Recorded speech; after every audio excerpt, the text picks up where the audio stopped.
Hi, I'm Jessica Szilagyi, publisher of thegeorgiavirtue.com. I have a few things to go over before we start our videos. We're really excited to be offering this Candidate Spotlight series this election cycle.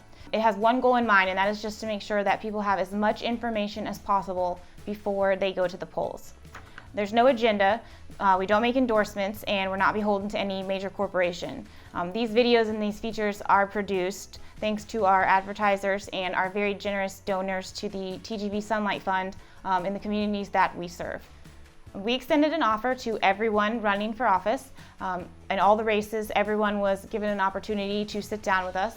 And to preserve the integrity of the questions and in fairness to the candidates and their opponents, we opted to record all the videos before any of them were released. So for that reason, if a candidate did not confirm or sit down for their interview prior to the cutoff date and the air date for the rest of the candidates in their race, they're not going to be featured in this series. So some rules are meant to be broken, but not that one. Thank you for tuning in, and just remember that you can learn more about the candidates and this election season and so much more over at thegeorgiavirtue.com.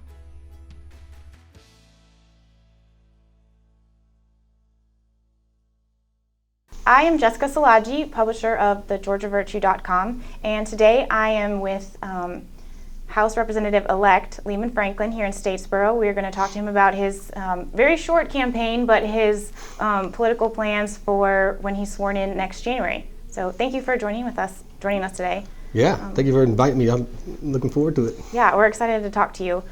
First, I guess just give us a little background on you and your family and your ties to the community. Okay, so I grew up in Bulloch County and went to school at Statesboro High School, graduated there, and then I went to the Citadel, which is the military college of South Carolina in Charleston.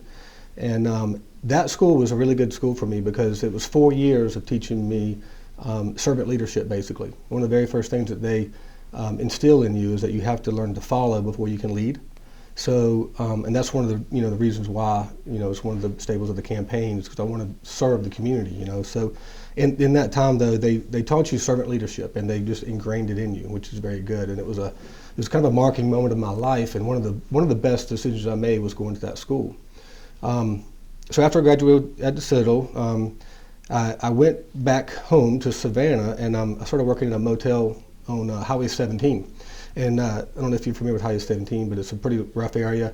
And I got held up 5 times in 5 years I was working there. So I was naive to say the least. I was wet behind the ears, had no idea what I was walking into, and it was definitely a learning experience. And I guess if you can learn street wisdom or whatever, it was there. It was a very odd job, but it was a rewarding job too.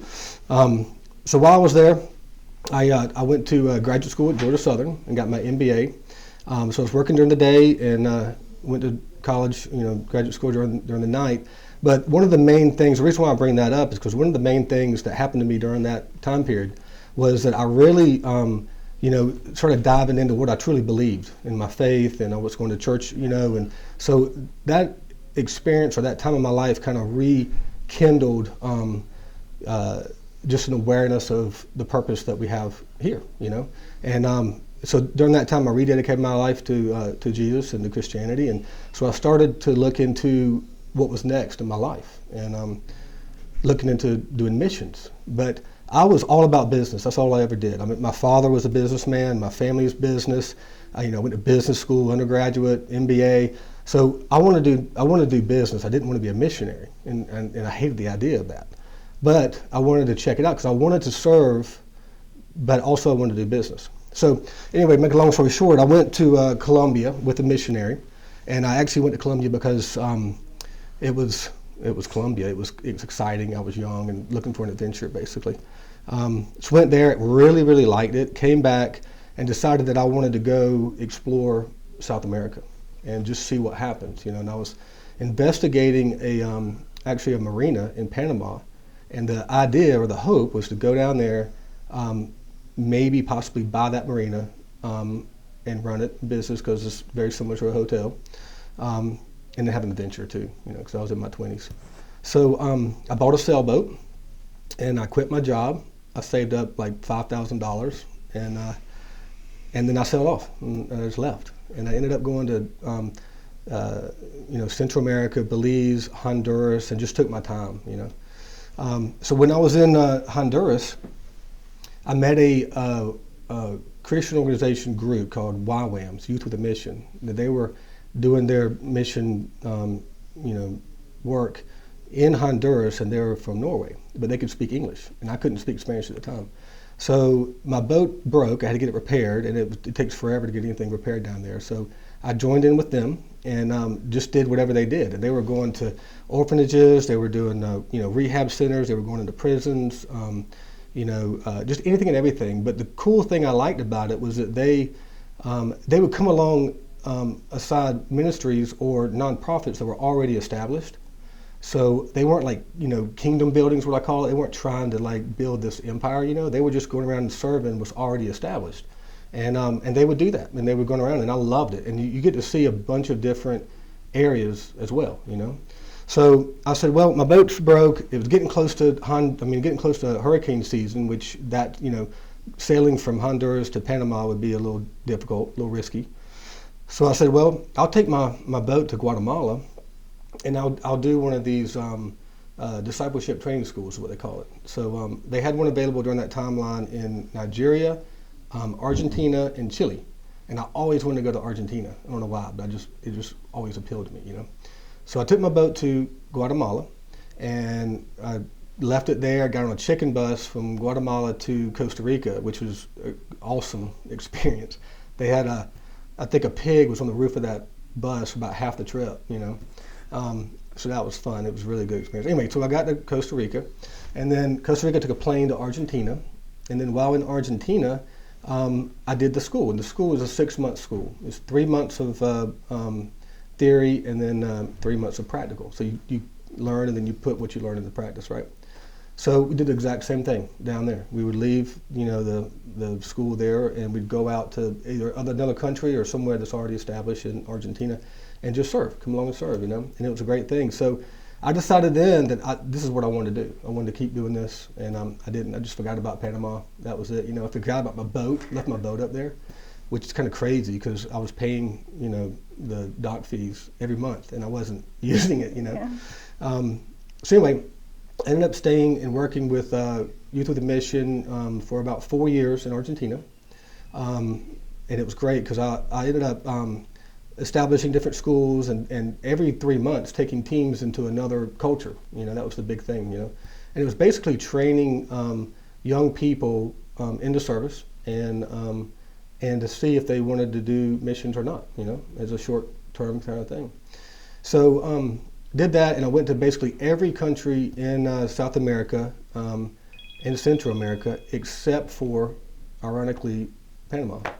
I never did make it there. I still want to go. But learned Spanish in the meantime, and it was a great experience. But I did miss the water, and I missed sailing. That's been a love of my life since I was little. So I started talking to other people that were involved with Youth with Mission, and they wanted to do a ship's ministry in the Mediterranean or in Europe. So it was about a year process, but that all unfolded, and we ended up leaving Argentina and flying to Sweden, where we bought a ship from a Swedish organization and then sailed it over to England and then created this ship's ministry. And it basically was character development for young people and leadership development. That's what we did, and we would come alongside and help establish nonprofits and ministries do whatever they were doing. So it was great, and but I was not planning to stay there. I was planning on getting it started and then leaving, because I like starting things, and then once it got into the details, I would like to start something else, like pass on to somebody else to do the details of it. So anyway, but there was no captain and there was no ministry leader. So I was just like, well, I'll just stay and do it. So I became the captain and the ministry director of this ship, which opened up a whole other level of responsibilities, because one, I was responsible for the maintenance of the ship and the welfare of the lives and the souls on board, as well as the funding of the ministry and paying for everything. And the ship cost about $3 million all in is what it was, so we had to raise funds for it. And being a new ministry, no one wanted to give funds to a new ministry until they proved themselves, which is totally understandable. So anyway, we took the boat, and we just started working, and was like, well, if they come, they come, and we'll just see what happens. And so we did that, and the money always came in to be able to do what we were doing, but we weren't really paying the loan off on the boat, and it was just kind of coming, as it did. But that was such an awesome, rewarding experience. I've got stories, like just amazing stories, that I could tell on it, and just people that came into my life during that time, just awesome. But we went all the way into the Black Sea. We would come, go back up to England every now and then. I stayed in Sicily a lot because it was centrally located. And that was a great place to kind of go, and pick up points and all that kind of stuff for all the people coming in. So yeah, and so we did that for 4 years, and then after that, I was like, I just started getting a desire to come back home. I had nieces that were like 1 or 2 when I left. I didn't really know them that well, and I was just missing home. I was missing my community, really. I remember missing the pine trees, the grass, because over there it's a lot of rocks, and it's just it's beautiful, but it's not like not like Statesboro or Bulloch County, right. And just missing home. So anyway, but one of the things is I didn't want to leave until I felt like that ministry or that thing that we started was going to continue on, and we still had a debt to pay and all that. But about that time, miraculously, we had two or three big donors that just wiped the whole debt out.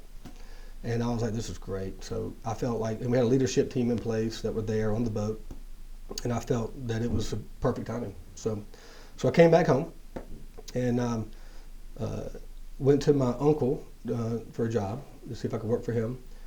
He owns the Franklin Chevrolet and Toyota store, and I asked him, and he said no, absolutely not. And I was like, dang it. So I was like, okay. So I waited a little bit, and I came back to him, and he said no. And I asked him again. He said no. I think I asked him 4 times, and he was like, nope, not going to do it. So I needed to make a living and do something, make some money while I was here. So I started a honey business, and it's called H.L. Franklin's Healthy Honey.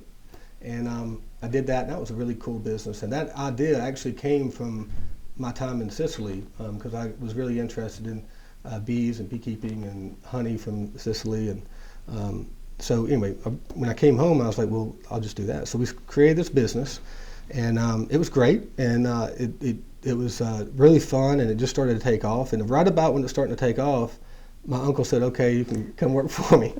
So I was like, all right. And so I was trying to do both, So I was doing that and then selling cars. But as more and more responsibility was given to me at the dealership, I couldn't do both. So I sold that business to my sister, who still owns it and runs it, and has done like light years more than what I was doing or could do, and she's just running with it great. So yeah, so that's going on with that, and I ended up taking over the dealership and running more responsibilities, and started out washing cars and then selling cars and just working way up. And so now I'm vice president of Franklin Automotive Group and general manager of the Toyota store. So yeah, kind of how I ended up back here. That's a long journey in nonprofit and private sector. So, and a lot of people would ask probably, why would you want to not leave that because the legislature's part-time, but why would you want to just leave that comfort of the private sector and go work in government right now? Yeah, I get asked that question a lot, but I think, I've always been interested in politics, and I think that it's very important to be involved in politics, and no matter what you do, you need to, have that presence or that understanding. And so when I was looking into this, I felt like that we had good leadership already, so I was just supporting those that were there. But I guess I started thinking about it more and more and more, to be honest with you, and started entertaining the idea of taking on an elected office. So anyway, when Jan Tankersley announced that she was going to retire, I jumped in, and my attitude is, if you're going to do it really, do it with all your heart, do it a lot. So I jumped in really hard and just took off and ran, and it seemed to work out pretty good. So, because it's, Were you anticipating a campaign? I was anticipating at least 9 to 10 people to jump in. That's what I was told to expect, right, as well as a Democratic challenger later. And so I was really shocked when there wasn't. And and really humbled and grateful too, because the community just really got behind the campaign. And I had no idea that we would get that kind of support, to be honest with you. It's been really, really nice. And it just makes me want to do this job even better, to be honest with you, because I want to just serve this community. Sure. Yeah. Well, kind of piggybacking on the last question, what do you feel like all of your experience so far how has that prepared you, or what tools do you take from that going towards the legislature? Yeah, so I think that District 160 is a very unique district. I think that it's going to have substantial growth in the next couple of years, and which is a good thing. I think you've got people from Savannah wanting to live in District 160 and work in Savannah or whatever, and they want to move there because the schools are great, the communities are great. It's a safe place to live. I mean, it's a great place to raise a family, and so it's got a lot of desirables. And this growth is going to happen, and I think that if it's not managed properly, and if it's not if it's not done right, you could damage all the benefits of why they're moving here to begin with in the first place. It could hurt the schools, and if the schools go down, the whole it's a domino effect for everything else. I mean, you could look at Macon, for example, as a prime example. It in the last couple of years, it was a thriving area, and then the school system was the first thing that went down, and then that caused the property values to go down, the businesses that went down, and it's just a domino effect. And so you have to manage it. You have to organize it correctly and properly. And I think that my skill level or my skill set will be able to do that really well. How do you describe your political ideology? Like, what's your 30-second elevator speech of what you believe or how you approach all this? I guess, I think of myself as more of a business-minded Republican, because I do align myself with a lot of the Republican values, the majority of them. But at the same time, you have to be realistic, and you got to be reasonable, and you got to be able to get things done. And the true thing is, the people that you're serving, their standard of living needs to increase, and it needs to help everybody. And if not, then it's really no reason to be serving in that capacity. So yeah, I'm a Republican, and I have certain values that I believe in, but the heart of it is just really serving and benefiting the people that are in the district. I guess, what kind of issues do you feel like are the most pressing for our district, other than being prepared for the growth? What are the biggest things here? So my big things are education, infrastructure, and economic development. I think those are three pillars that need the greatest, I guess, attention. And in that, it's going to take, planning and, financing and all this. So those are kind of my main focal points. On your political ideology, on the main things, I guess, or the hot topics that we hear coming from the Gold Dome, of course, they vote on hundreds of bills that we don't talk about and hear about. But I guess, how do you describe the role of government? What should it be from your? Well, I'm in the camp of, the less involved the government can be, the better. And I'm also in the camp of the more local that you can make those decisions, the better. I think the private sector can do and get things done a whole lot better than business. And the less regulations and all that you have to limit ideas and entrepreneurship, the better. So it all, there's a saying that all politics is local, and I believe that. It starts from, where people are living and working and doing the things they want to do because they know the best way to do it.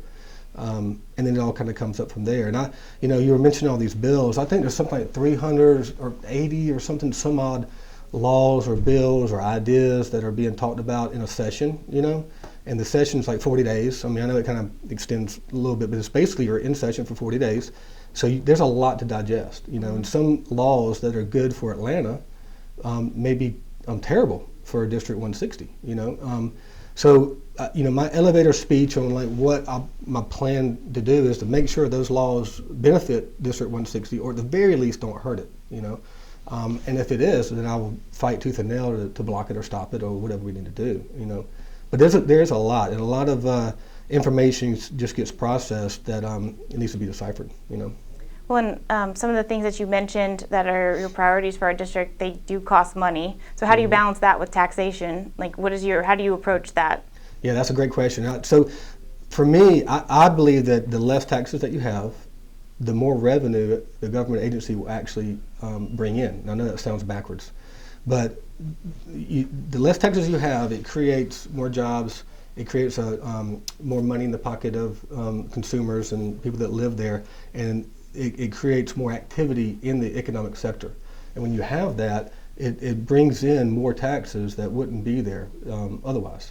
So it's kind of a crazy thought, but the less taxes actually, I believe, bring in more income. If you raise taxes, it hurts everybody, and they spend less. They start saving. You can't develop businesses. You can't pay people. All these things kind of happen, and there's less money for government to take in. Can you be too business friendly, like with too many tax breaks or too much? You can, yeah. There needs to be a good balance, like in everything. And every case needs to be analyzed individually, I think, But when you're trying to get business to come in, like for example, the mega site,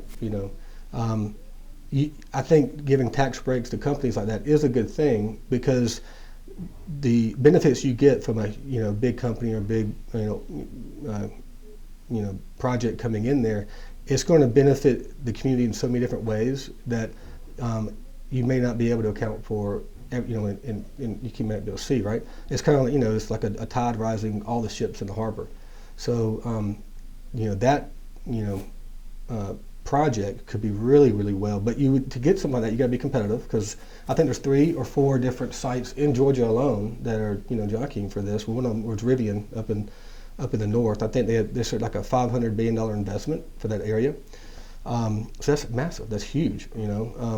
So that's going to benefit long term a lot more than giving up some taxes in the short term to be competitive. What about, are you a proponent of school choice? So I am, but again, you have to look at that all as a case-by-case basis, because the reason why I say that is you have certain private schools that take a lot of vouchers, basically, and they know they're going to get the vouchers, and they raise their tuition because of that, and it's just harmful all the way around. So if you do a voucher, then the money needs to follow the child. Number one, it needs to be accounted for and completely, and that child needs to be serious in need for that voucher. They don't,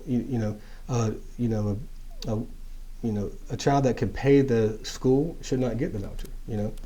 Because it's a balance too. Because when you do that, you're taking money from the public school system, because the public schools are, they get a lot of their funding by the amount of students that they have in the school. So you have to be careful. You don't want to damage one system to benefit another system, and you want to make sure that the right child is getting the benefit of it, because you could cause a lot of problems really fast if it's not done correctly. So it needs to be a case-by-case situation, and it needs to make sure that it's there's reasonable usage of it, and that it doesn't get out of control, out of hand. In the last couple of years, we've seen a lot of votes on social issues that kind of had taken a spot on the back burner for the years before that, like guns and especially cannabis and where that falls, and then pro-life legislation. Where do you fall on the spectrum for social issues? Are they, is that at the forefront of you, right behind business, or just kind of share with us? Well, yeah, that's a part of what's happening. You could talk about like national issues, all day long. I can go crazy on it, but this is a District 160 is a state level thing, and I just really want to focus on the state, District 160. However, you can't do that. You have to make a stand on. You have to have an idea of what people expect of you. So, like, with constitutional carry, for example, I'm in favor of constitutional carry. I know that it can be a controversial issue, but I believe that it's your Second Amendment right. It is, and you shouldn't have to get a permit to be able to have a gun. It's the same as you shouldn't have to have a permit for free speech. You have that right. But the argument, of course, is that you're putting a lot of guns on the street and making the place potentially more dangerous. But I disagree with that. I don't think that that is a true statement, because I think that the people that want to use guns in a negative way are going to get the guns anyway, and it's not going to flood the streets with potentially bad guns in bad hands. And there's actually statistics of that where constitutional carry laws are in place, the states have a safer area, and there's a bunch of statistics on that actually. So I'm for constitutional carry. 100% pro-life. I'm all for that. I think in Georgia right now it's a 20-week point where you can cut off with abortion. I know that Kemp did a law with the heartbeat law, and it went to the Supreme Court and got thrown out. But I would support that. I would be for that.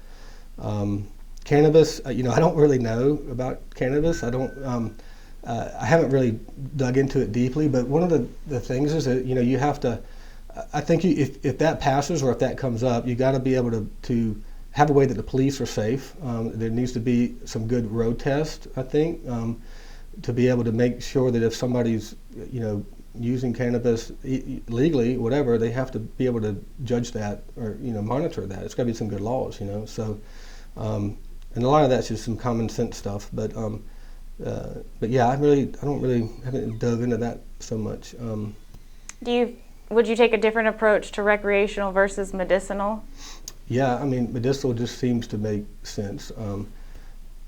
Recreational, I know some of the arguments on that too, but I would hate to see that lead into the acceptance of other drugs that are harder and that kind of thing. I know that if you legalize it, you can monitor it, better, and the supply and chain of it, would be cheaper and that kind of thing. But it just needs to be, you need to have the right laws to kind of regulate that if you're going to do that, So Georgia is changing. We've seen elections go many different ways, it seems like, lately, and we lose legislative seats for the GOP, it seems like every cycle. So how do you plan on, as a Republican, going up there and being prepared to fight for your values and stand for them, but also, make sure that you're representing everybody of all political ideologies in District 160, and also working with people of all ideologies in Atlanta? Yeah, it's a good question, and I hope, that Georgia does not go that way, but we'll see how, especially this governor election, we'll see how that goes. But I think the key is, there's a lot of people that are just really emotionally charged when it comes to politics right now. And I think everybody really just needs to take a deep breath and not get emotional about it. It's what you believe is what you believe, and that's fine. And if I go up there and try to please everybody, you're not going to please anybody. That's one of the things. But so you have to, argue why you believe it, and then try to convince the other side that may disagree why it's beneficial or not, and me too, I need to hear that. I need to be able to listen to those arguments as well. But I can't imagine that there's not the possibility to find a common ground, especially if the people that are going up there truly want to serve their districts, if they're up there and they just want to, whatever, collect money or do whatever these special interests want, that's a whole other thing. But I just think that if you're reasonable and you put your the people that you're serving first, then there will be common ground. And I went up there a couple of times, and I've met a lot of Democrats or a lot of actually Republicans that may disagree with me on certain things. And I don't think it's going to be that difficult to find common ground, especially if you want to get things done. There was a comment, I forgot who said it, but they said if you want to get things done in government, just let somebody else get the credit. And I have no problem with that at all. So, yeah. What do you want people to know about you as you go up there and take on this job? What do you want people in the district to know about, why you're doing this and what you're trying to do? Well, my hope, my main thing is that, I've got it on my campaign, I guess you can call it slogan, or it's here for you, and that's what I want to be. I want to be here for the people in the district, and I want to serve them, and I want to be able to hear their needs and go fight for them. So that's, if there's one takeaway, that's the whole purpose of all this, is to be able to serve this community. And and hopefully I can do it well. And if I don't, hopefully they'll vote me out and get somebody else in that can, you know. So, but I believe I can do it.